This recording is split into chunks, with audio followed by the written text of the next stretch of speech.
I recently got around to finally playing through all of The Legend of Zelda Ocarina of Time, a game which I'd watched my cousin and my brother play through several times over the years, but never managed to complete myself. Seeing as the new 3DS remake of the game has more polished graphics, a more navigable water temple, and perhaps most importantly, a much faster text speed, it seemed like playing this game would obviously be preferable to the N64 version. I played up through the Forest Temple and found myself utterly frustrated with the game, taking little enjoyment out of it. I wasn't getting sucked into the world at all the way I did when I played the Minish Cap about 6 months prior. I got pissed off at the archaic death system, which I'll talk about more in a later video, and overall I just wasn't having much fun. But it's probably quite telling that the first solution I came up with was, maybe if I play this on my friend's 3DS XL, I'll enjoy it more. So I gave that a try. The XL did not help. I still didn't find myself enjoying the game, but I had a niggling feeling that this wasn't entirely the game's fault, because I also realized that I've never played a Nintendo DS game all the way through to completion. My family has owned several Nintendo DS systems for as long as the console has existed, and my brother has bought most of the big titles that hit the system. The only game that I ever bought for it and played a significant amount of was Izuna 2: The Unemployed Ninja Returns. No matter how many games I tried, I never found myself gelling with the console the way I did with the Game Boy Advanced SP, which I'd been a huge fan of and played the most games on before the arrival of the DS. In spite of this, I never was sure that this was a problem with the DS itself.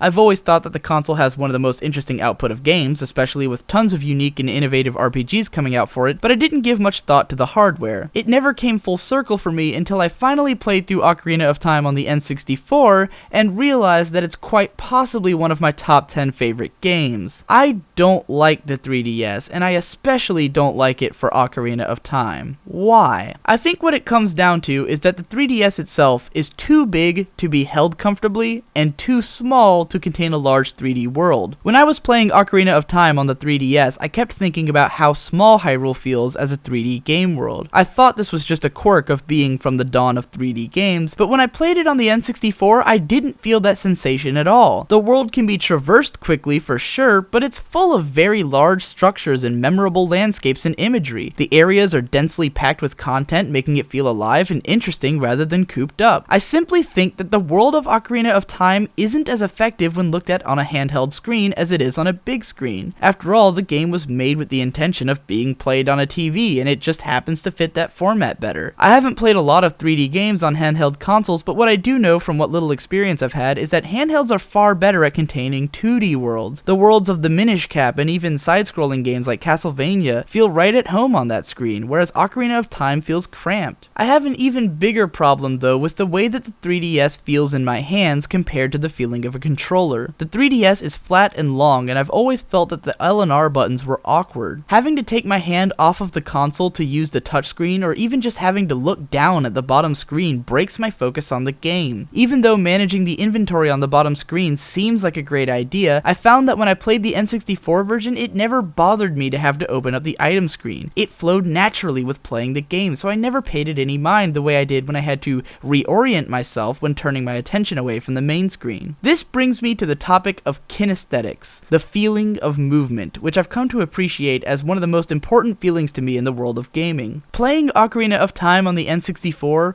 one of the coolest things about the game was how it handled the sense of motion, the relationship between Link and the space around him, the sensation of rolling around, jumping from ledges, slashing, etc. was a big deal for me. There were several points in the game in which I got distracted and I just started doing backflips and rolls around Kakariko Village for like 40 minutes. Whenever I was on the static screen outside of the Temple of Time, I would just start rolling into the walls for no reason, other than that I loved the sensation of hitting the wall and making the screen shake. The sensation of moving in a 3D environment was what made Ocarina of Time special in the first place, and it's absolutely amazing that Nintendo nailed it so beautifully right at the dawn of the 3D age. Modern games have expanded on the sense of motion beautifully, leading up to the fast-paced thrill rides of games made by Platinum like Bayonetta and Vanquish and Metal Gear Rising, as well as the satisfyingly methodical movement of cover-based shooter games like Gears of War and Uncharted. But even though Ocarina of Time isn't adrenaline-rushing or fast-paced, the sensation of movement is a huge part of the game's structure and design. Items like the iron boots and the feather boots play around with the way it feels to walk in Link's